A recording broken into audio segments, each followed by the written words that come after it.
actually really love that we have an intro. The intro is great. I love it. I'm going to share our video. If I can figure out how. So people know that we're live. How are you? Good. I want to know when we're going to have Ice Cube as our intro video. Oh. That would be pretty sick. Do you think we can make that happen? I think we could probably get him on the show. That would be even better. Just do it live and just like bring him on. Okay, I'm in. You know I'm totally game. And also, I genuinely think that we could get that to happen too. But I also have a hard time thinking that we couldn't do anything. So Eminem was on one of my friend's flights, and he asked him to like rap to everybody, and he did. He stood up and just rapped to the whole entire plane for like 3 minutes straight on the PA. What a good guy! Like, what a good dude. Yeah, I mean, he's known for his impromptu stuff. He just like jumped up and just did it like off the cuff. Made it about everybody in the day and the flying and the whatever. Could you imagine just you're just on your flight and then suddenly Eminem just private show on the plane starts rapping? Yeah. I wonder if he was like well censored. Yeah, he was. He goes, "Just can you keep it PG?" He's like, "I'll do my best." And he's I'll do my best. I'll do my very best. What does that mean? PG. Well, Eminem was Anderson Cooper interviewed him on CNN one time, and I was just waiting for like F-bombs to drop. Yeah. That was an interesting interview. Did you see that one? Do you remember when he was on that? No. Yeah. I bet I can find it though. Let's see if we can find Eminem and Anderson Cooper. Eminem has like books and books and books and books just like stacked to the ceiling in his room of just like different words, poems, rhymes, whatever, and he just kind of incorporates it. That's super cool. Okay, was this the interview? Let's see if this is the right one. You're just researching on the fly. That's impressive. Is it this one? 60 Minutes? Yeah. Yeah. Marshall Mathers, but you probably know him as Eminem. Yeah. He's the biggest selling artist of the past decade. But I felt like a fighter coming up, man. I felt like, I'm being attacked for this reason or that reason, and I got to fight my way through this. He's been fighting since he was a kid, living on the rough side of Detroit's 8 Mile, the road dividing the white suburbs from the mostly black city. Did you see that 8 movie? 8 Mile is also the title of the. I love that movie. Yeah, that movie was super rad. That rap, that rap battle at the end, that's just my favorite, where he just like makes fun of himself and it's like drops the mic. Right? Yeah, you can't compete with that. No, you can't. Like that self-deprecating humor. I'm gonna say it before you can say it. Yep. Okay.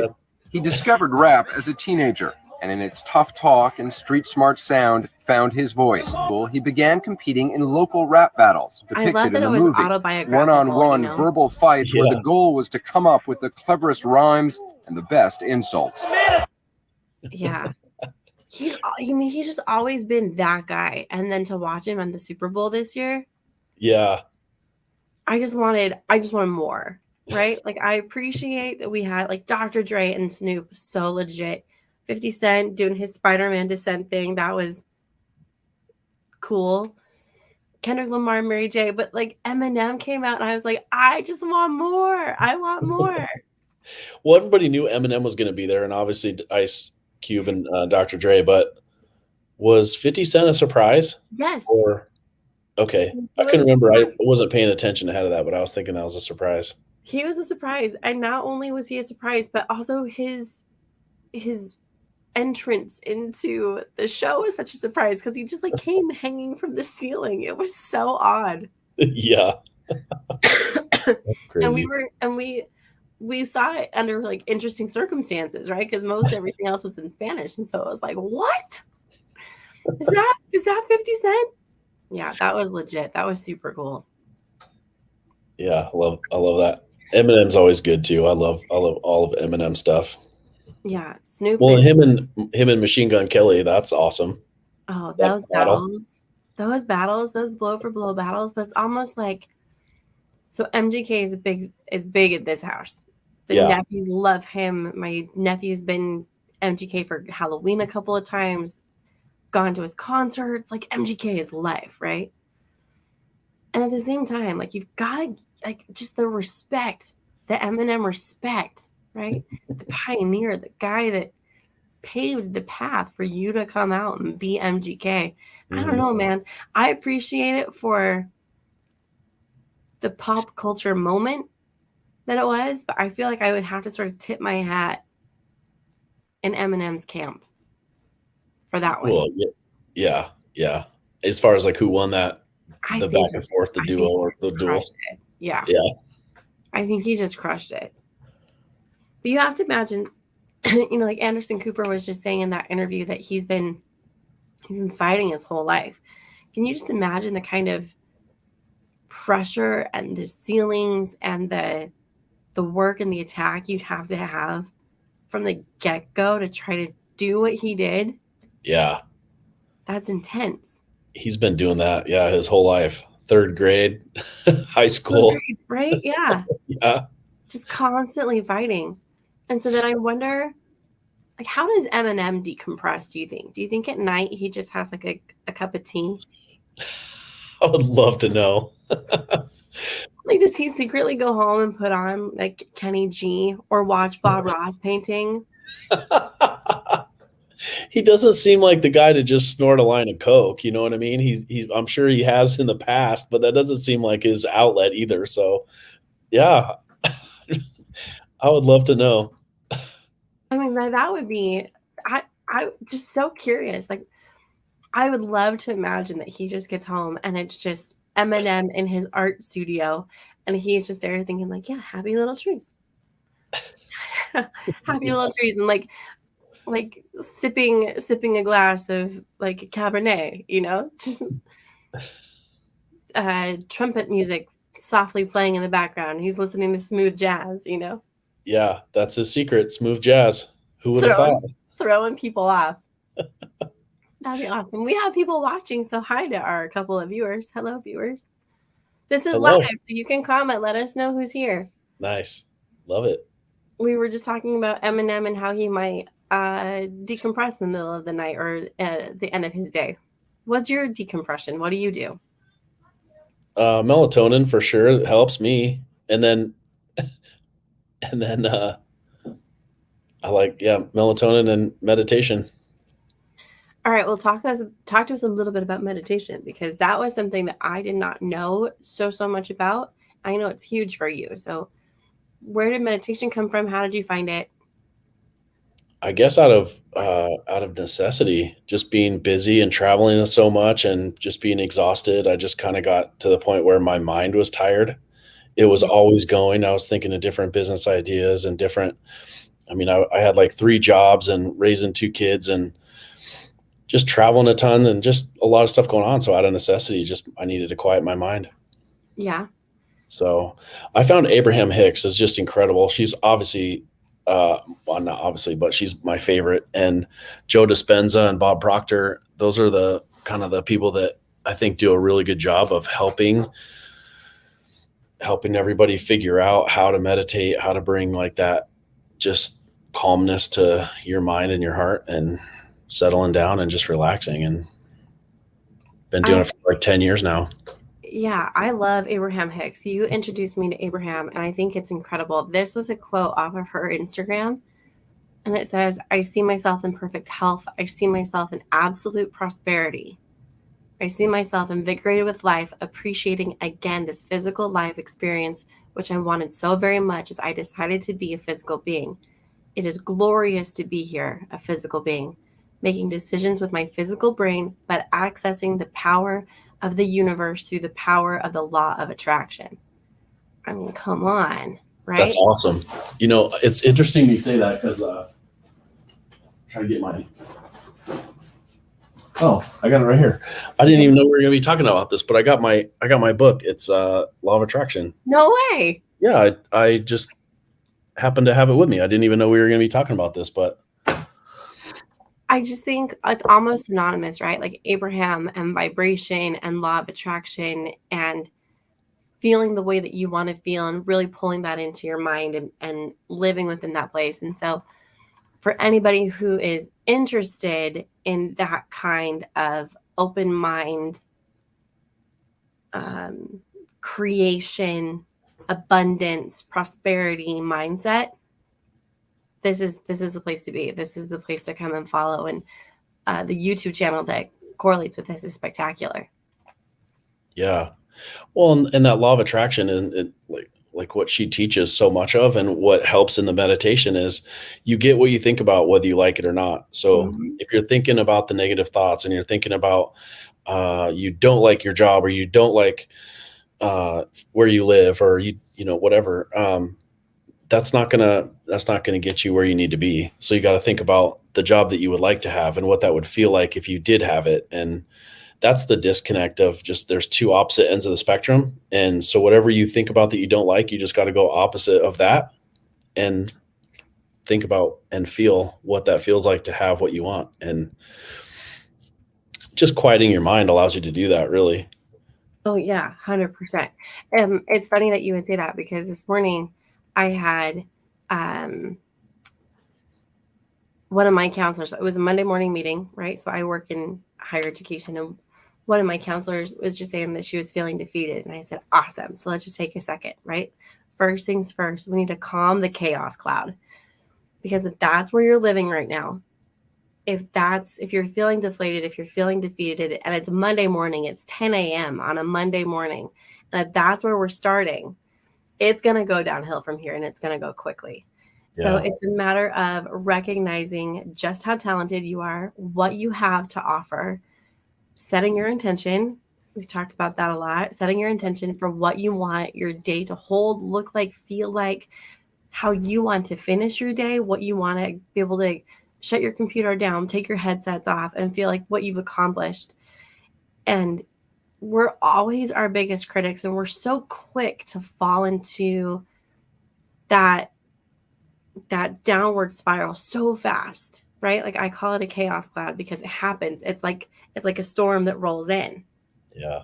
And if you live under that cloud, like it's like an Eeyore moment. If you live under that cloud, man, like it's really hard to grab the sunlight. It's really hard to try to shake that off and try to be your best version of what you want to be in that moment. So I said to her, I'm really proud of you for bringing that up. I'm really proud of you for being brave enough to say that you were feeling some struggle, because if you're feeling it, other people are feeling it too. And being able to say it out loud and to talk through it and to get yourself out of it so quickly means that you're about to have a better day than the majority of people. Yeah. So that creation, I think, is so important. And just remember how freaking powerful we are. Like, whether you are or you are not, you're right, you know? Yeah. Well, and gratitude is one of the most powerful feelings that you can have to bring yourself out of that. So just be little things like it's sunny today, or you had a good cup of coffee in the morning, or you slept well, and you know, your foot might be throbbing, or your back or your knees. But if you say, you know, I got really good skin and I got really nice hair, and I ran 3 miles this weekend, or whatever, you know, you just instantly just get yourself in looking at the good side of things. And I think that helps. You find the things to be excited about. You know what is also exciting is when you've been talking into a microphone, but you realize it wasn't plugged in. Just using a different microphone. This whole time. Well, I can hear you pretty well. So that's incredible. Well, it's like, what am I doing? Oh, that's good too. That's right? Even better. Well, microphones, am I right? Unbelievable. But it was fun. It was fun to have that moment this morning. And I was grateful for her bravery to say out loud how she was feeling, because it was a good practice for her. It was a good practice for everybody. And I'm such a believer in our environment and how it affects us. Mm-hmm. And so usually, first things first, if the day is starting to disintegrate, if it's starting to combust from the inside, best thing to do is just change your environment. Physically move, get up, go outside, go for a walk, go to the gym, go to a different room, do something, change your physical environment. And often that can give you cause to reset what's happening up here too. Yeah, Abraham describes that as segment intending. So everything that you do has a different intention. And so when you get in your car and then you get to your appointment and then you leave your appointment to go have lunch and then you're on a phone call with your kids or whatever, every segment of your day has a different energy. Yeah. So if you come into that with a negative energy, then it carries on to the next thing. But if you can reset it quickly, then it just changes everything. You get that upswing in energy, and then that's when that's when you start feeling good and think good things happen. Well, they can happen so fast. You don't have to be on that slide. You can get off. You can get off at any freaking time. And if you have some tools, if you have some things that you can do to help yourself get reset and to feel a different kind of alignment, then you can change that course anytime. I think one of the things I've learned so much from you is having significant self-awareness to feel almost that metaphysical change, right? Like you can feel what's happening. Metaphysical. Right? Yeah. That's the word. I know that resonates with you. Yeah. Well, meditation is thinking what you're thinking about, just being aware of just awareness. That's it. That's calming everything down allows you to see that. So you're right. That's why it's so important to meditate. And I would just love for everybody I know just to meditate, every morning. They say the most heart attacks happen Monday morning. At 3 or 4 or 5 times more heart attacks happen Monday morning before 8 a.m. because everybody's got that look forward, look ahead, stress, whatever. It's like, just let it go. It's tough, and people have that panic. A couple of weeks ago when we had Justin on with us, we had talked about his travel and we had talked about how different the cultures are. Yeah. Because in the States, what we've experienced is that you are mostly defined by what you do. Yeah. And so if that's where you find your sense of self-worth is by what your title is, then I can imagine that Monday morning is terrifying. Yeah. Right? Like if that's all it is, if that's your definition, man, I would pray for a longer Sunday myself. Yeah. Well, yeah, exactly. And that's why, so Joe Dispenza talks a lot about the science behind why all that stuff is. So the electricity is the mind is the electricity and your heart is the magnetic aspect of it. So it's electromagnetic. And he talks about that mind heart coherence. And that's what is so incredible because Abraham has a lot of working things that you can do. And Joe helps people understand how it works. So depending on where you come from, on how you learn or how you like to resonate with how things work, if you're an overthinker and you like to know why, Joe is the guy. If you don't care why, you just want it to work, then Abraham's your girl. Well, here you go. 15-minute guided morning meditation. Just right here, click and play. Just every day. Hang out on that spot. Yeah. It's also a fun thing to do with your partner. It's a helpful thing to do to have that cohesive alignment in a relationship. So if that's something that anybody else would be considering, then I would recommend. Same page. But also, in addition to your mindful meditation, you are also a big fan of Wim Hof breathing. Yeah. So I feel like you should tell the Chicago running story. Oh, the day I implemented Wim Hof strategy. Yeah, that story is insane. I feel like you should tell that story.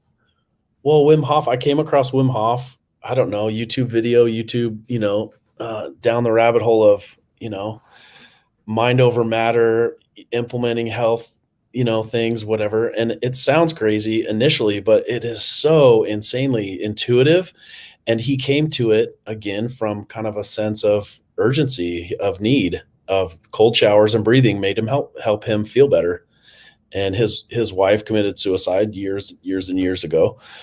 And he was having a hard time with it. And how he dealt with it was going to the cold, because he knew that he got so distracted he couldn't think about it. He had to focus, and he just started doing this mind over matter, and then the cold just made him feel better. And then there's so much science behind why that happens. It takes stress off your cells, it takes stress off your heart, and it's just, there's so many things that, oxygenating your body, obviously that resonates with everybody, because when you breathe more, you feel better. I mean, that's just, I think everybody intuitively knows that, but WIM takes it to another level, and you overcome the cold, and it's mind over matter. You step outside. So I implemented this in Chicago. It was like, I don't know, probably 10 below zero. And I got to Chicago. I was there for work, and I just decided to, you know what, screw it. Today's the day. This is a perfect place and time to implement it. I did the breathing technique exactly how he said to do it. I took off my shirt and I went for a long, long, long, long run. And it was just so fun. And I wasn't cold at all. Like not for one single second. I didn't like run like this. I'm not running like that, because that's resisting the cold, and it's all about embracing it. And your body just deals with it. You just settle into it, and it's like, I'm not even cold. And it's amazing how your body handles that. People were concerned about you. Yeah. The streets of Chicago, looking at this guy running in the street with like his shirt wrapped around his hands. Oh yeah, people were pulling over, rolling down their window, saying, "Are you okay? Do you need a ride?" I'm like, "No, I'm good, thank you." Just out for a run in 10 below. I'm fine. It's fine. We're all fine. Yeah, I mean, he does these hikes in Poland. You can sign up to go on like these excursions and events with him. So he hikes these really tall mountains and stuff with a group of 30 or 40 people, and then they meditate at the top of this mountain. But they're up there walking around in their shorts and no shirts, and it's 5 below. And he hiked Mount Everest in shorts and no oxygen. What? Yeah, what? Guinness Book of World Records. Yeah, and he's got all kinds of records and stuff. But yeah, he hiked Mount Everest with no shirt or no oxygen. No, I don't know. I can't remember the details, but hiking Everest. I mean, you start listening in shorts. Yeah. What the French freaking toast? You go back to when you're growing up, and I grew up in Colorado. Your parents like, get inside, it's cold outside. It's like, no, that's the best. It's great for you. It doesn't make you sick like we're told by our parents when we're 8. Science can't quite figure this guy out. Some call him a freak of nature, but this man, Wim Hof, is a Dutch extreme athlete who has trained his body to withstand dangerously cold temperatures. He hiked in shorts? 188 feet swim underwater, under the ice. He hiked Kilimanjaro in shorts and hiked up Everest in shorts. And it's not because of an issue with his foot. And that's all. Yeah. Look at this guy. All right. Well, that's wild. That's wild. Okay. All right. But this is his channel, right? This is his Wim Hof breathing methodology and stuff. Yep. Yeah, I think that's a great video. Yeah. Just kind of describes, you just take 30 breaths in, exhale everything and hold it, and then breathe all the way back in again. And then you do that 3 times.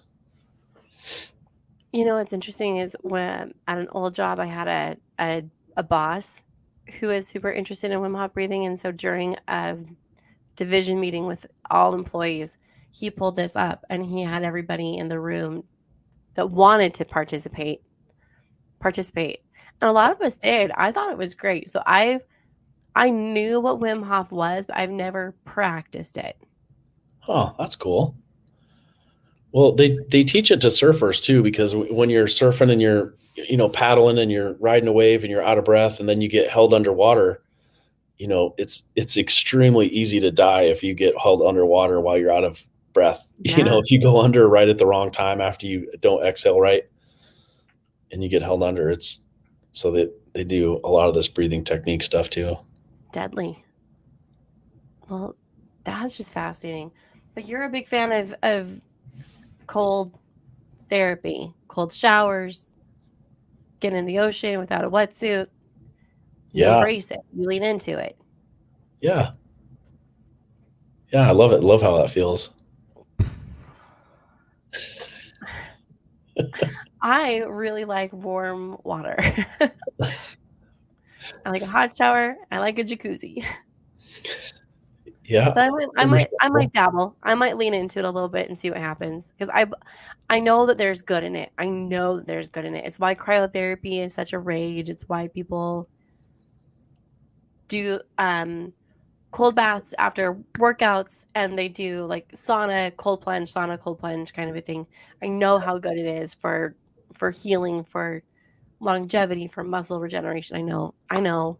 Yeah, all the NBA players attest to longevity in the NBA is cold showers after they work out. Your body has to heal from all that, intense, stuff on your body. Tom Brady and Chauncey Billups, 15, 16, 17 years in the pros, they attest cold baths to why they're still playing when they're old.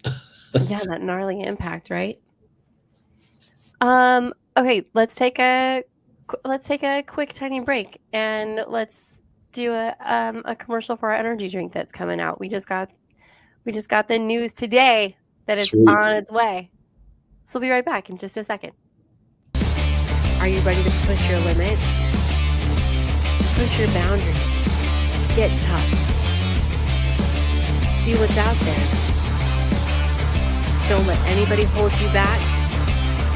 Are you ready to take on the world? Well, now it's time to go Mach ahead. A new energy drink to be part of every adventure that you're on. Are you ready to keep up?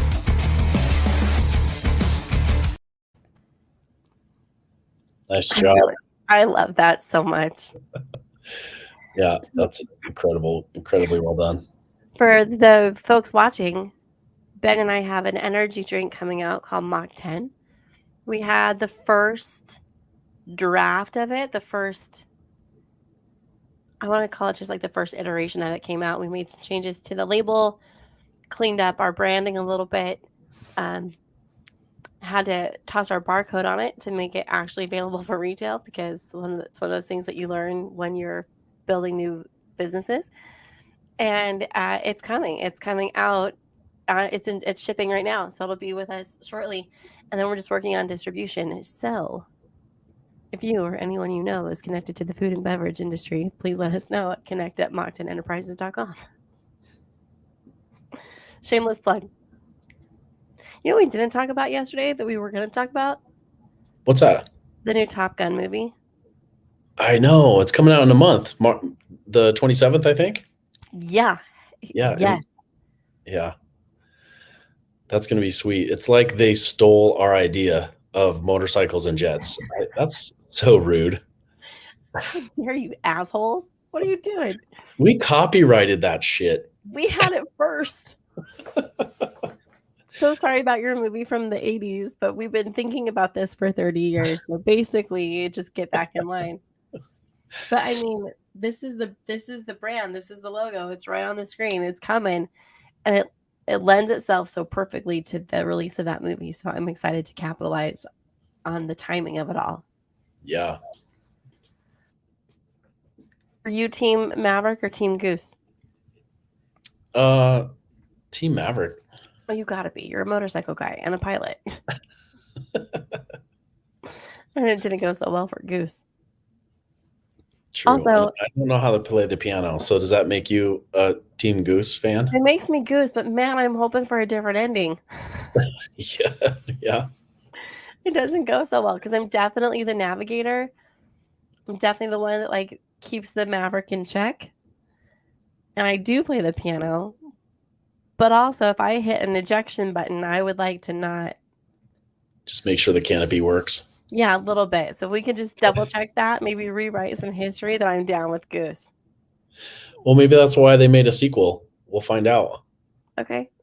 I know Miles Teller is playing Goose's son, and I am elated. I think I told you this, but I saw the trailer for the movie the first time during Star Wars Episode 9, I think, in theaters. I've got my nephew Brody next to me on this side and my nephew Christian next to me on this side.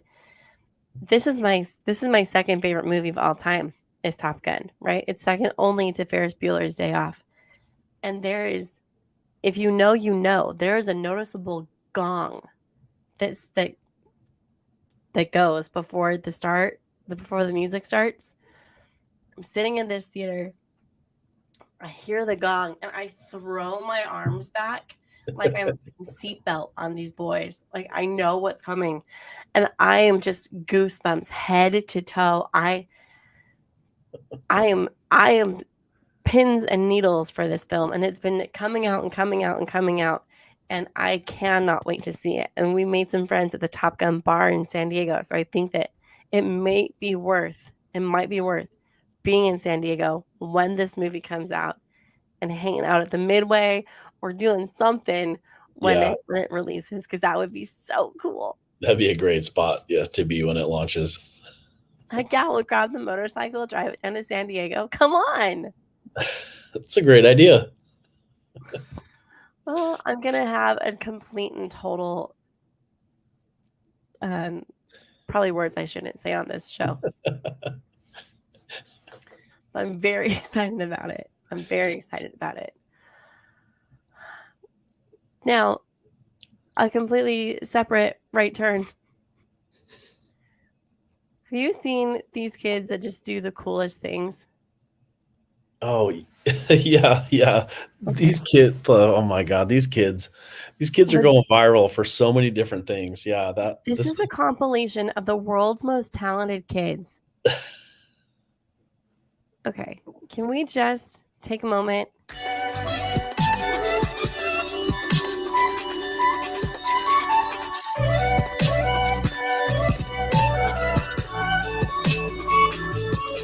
I mean, come on.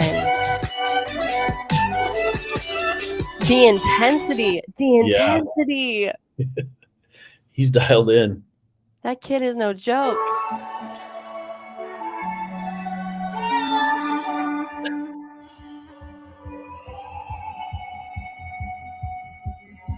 Nice. I mean,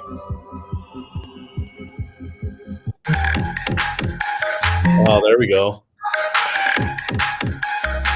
Oh, look at this.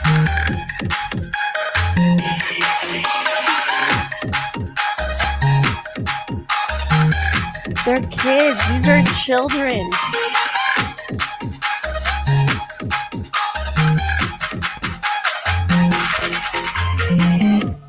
Wow. What? Are you kidding me with pistol squats? Wow. Look at the focus. Oh my gosh, on his fingertips. Jeez.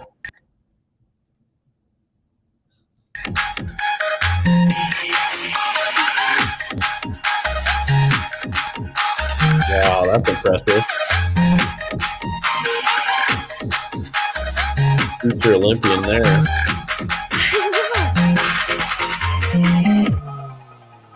Oh, these skateboarder kids impress me. I can't skateboard to save my life. No, neither can I.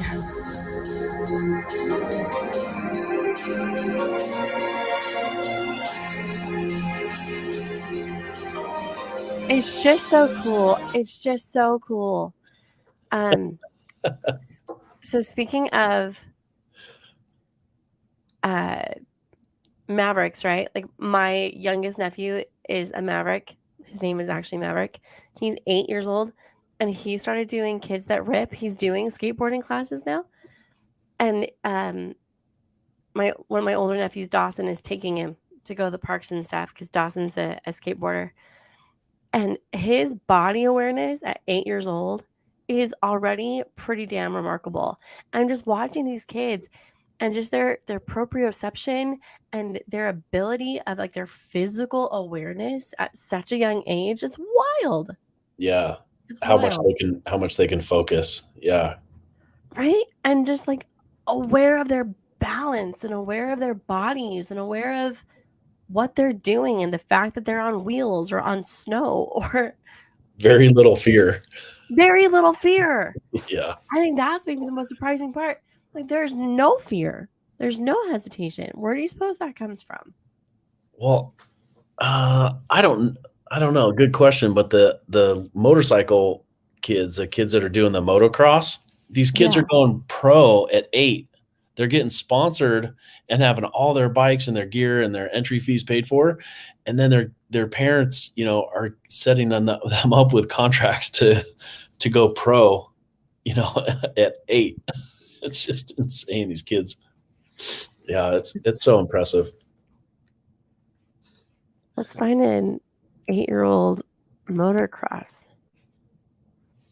I want to see an 8-year-old in motocross. 8-year-old riding supercross. What 4-year-old biker is a motocross superstar? 4? Okay, hold on. We got to look at this. What do you want to look at, the 8-year-old or the 4-year-old? Oh, let's do that 8-year-old on top. This is nuts.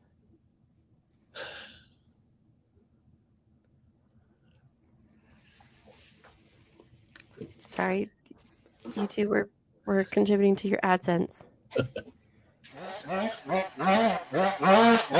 No fear. Oh, look, he started to eat it too. These kids just crash and they just get right back up. What up, hookers? We're doing a ride day today. It's going to be so awesome. And I had some kids come over and Wyatt. I hope Matthew comes over and some other kids. So we'll probably see you then.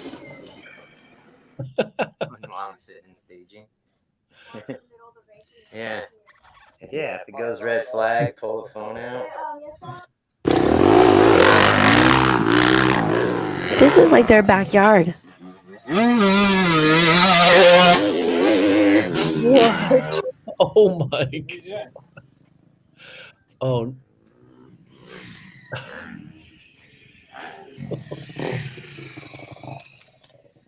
Okay, here we go. Getting ready. We're getting ready for the ride.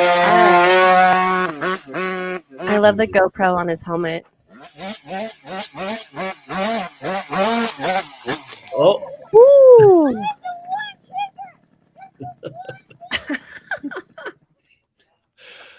You all right?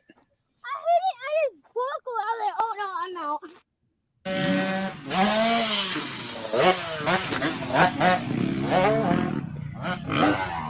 I think it's so good for little kids. Like, what confidence you have when you can tackle that stuff? Well, I'm thinking about our conversation with Steve Rapp last night, where he was talking about all of those years of track races, and like the one time he got injured was doing this.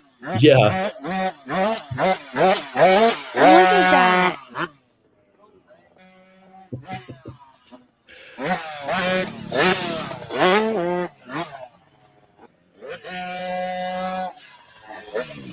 It's just very cool. It's very cool that this is what he gets to do with his family. You know what I mean? Like that's rad. And also, what a cool backyard. Yeah. Wish I had that in my backyard growing up. Right? Like, where are you where you just get to have mounds and mounds of dirt? I mean, I guess lots of places, but we've got some random stuff that happens at this backyard too. So I guess I understand it. Actually, take it all back. It makes sense. It makes sense. But that fearless quality, like that ability for those parents to instill that kind of confidence in kids at such a young age, man, props to them. Props to them. They're going to be able to tackle this stuff in life at like no big deal, you know. Kids that aren't doing it, tackling a little hill when they're 8, you know, little stuff that comes up when you're 25 that's no big deal. They have a hard time wrapping their head around it, I think.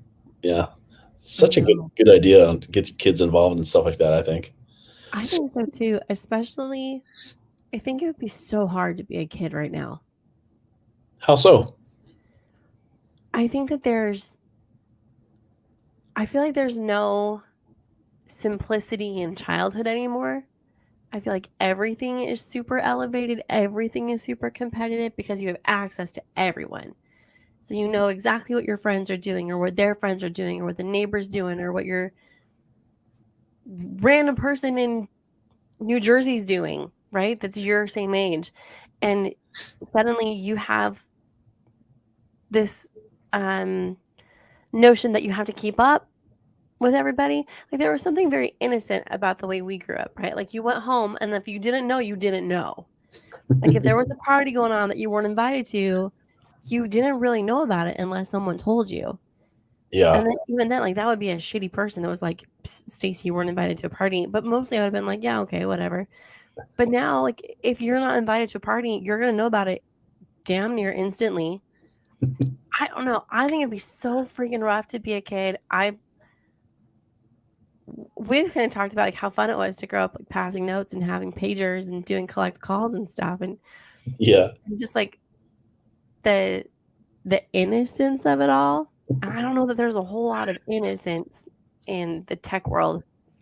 Well, yeah, managing the technology is, I think, probably the biggest challenge for parents now. For sure. Just access to overloading your kids with stuff that doesn't matter.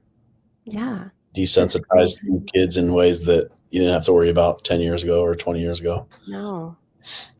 And we were right in that sweet spot of having an analog childhood, but in a digital adulthood. So we kind of were able to grow with it all. And kids, like I would love, we've talked a little bit about my 15-year-old nephew about like making him have a day from the 90s, right? Like, here's your pager. Yeah. You can pass these notes. Just like see how you do. Yeah, every high school kid has to leave their phone at home for the day. Could you imagine?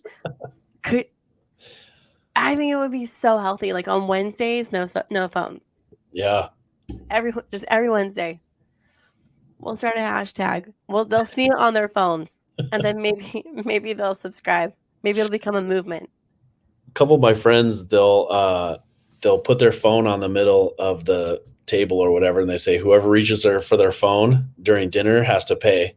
So there'll be 5 or 6 people out to dinner, and everybody will put their phone in the middle, and it's just so funny to see people squirm. And a couple of my friends, they could go probably a week without their phone. They really don't give a shit, but it's fun to see people how they react. And then somebody's phone buzzes, and then everybody's like, they just want to reach for it, and they're like, nope, I don't want to pay for dinner. So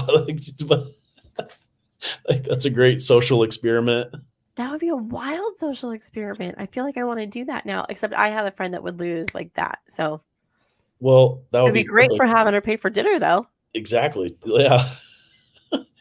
Bring 3 or 4 other people. That'd be a nice way to get a free dinner. How would you do? I think I'd do pretty well. Yeah. Especially if I'm with the person I want to be with anyway, then, right? Like it's so easy. I can throw my phone in the garbage can for a week if I'm with the people I want to be with. So that's easy. That's sweet. How do you feel? How do you feel not being with your phone? Freaking great. I've left it for days and just been like, nah, it's fine. The problem is if you want to try to build a business anymore, the fastest way to get teeth into that business is to be active, and it's to be active through social media, and it's to be active on TikTok, on Instagram, on all of your social media accounts. And in that case, it comes down to content. And when it comes down to content, it comes down to consistency.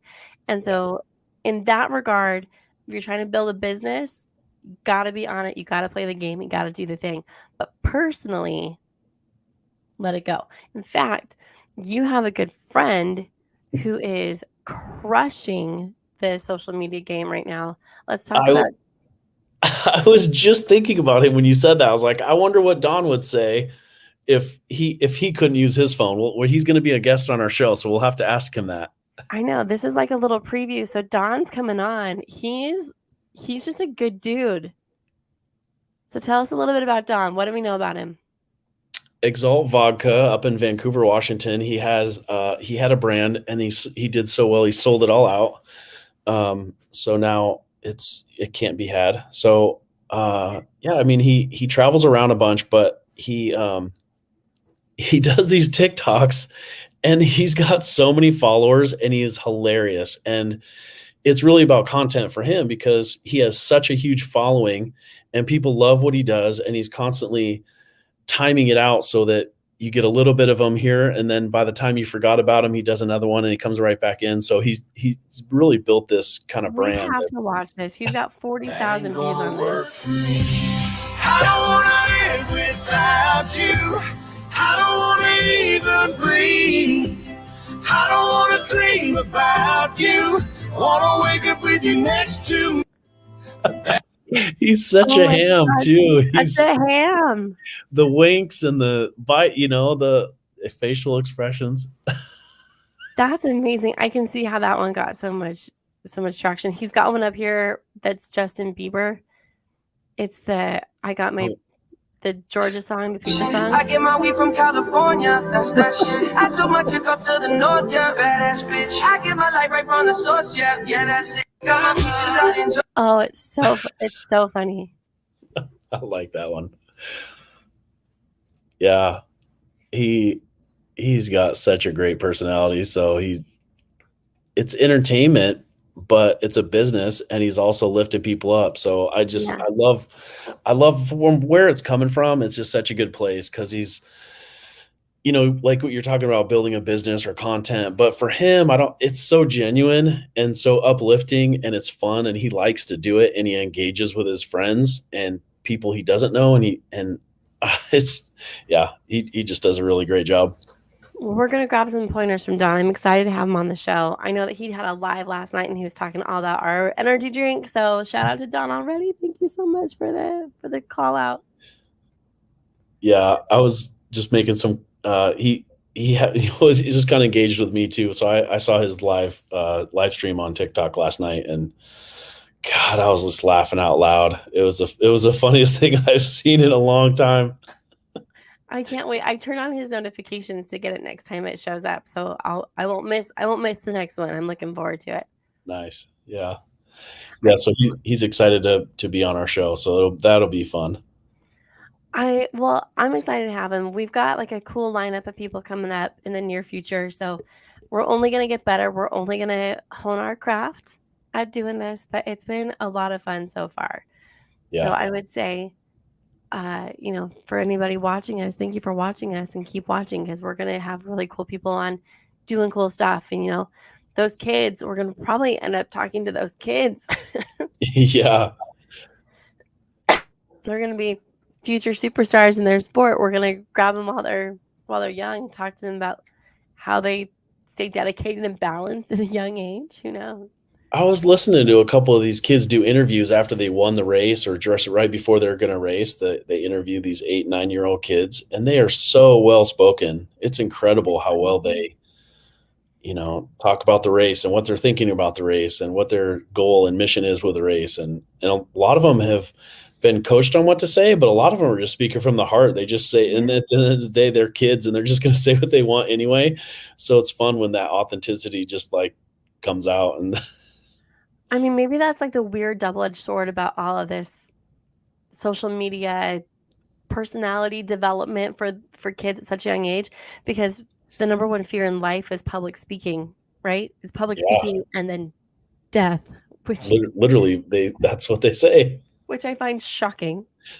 But because there's this whole generation of people who are so willing to put themselves out there and to record themselves and to document their lives, maybe there's going to be a whole tide-changing shift. Yeah. In public speaking. I mean, give it 20 years and see what happens. But that might be actually really interesting to see what happens. And if they get stuck along the way, then check out Abraham Hicks, check out Wim Hof. Grab some meditation and breathing techniques along the way.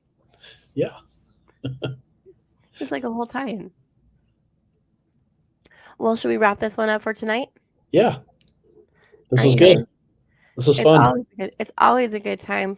Thanks for hanging out. Thanks for watching us. Thanks for being part of it. We're going to be off for a couple of days, but we'll probably be back on maybe Wednesday night. Wednesday. Yeah. We'll see if that works.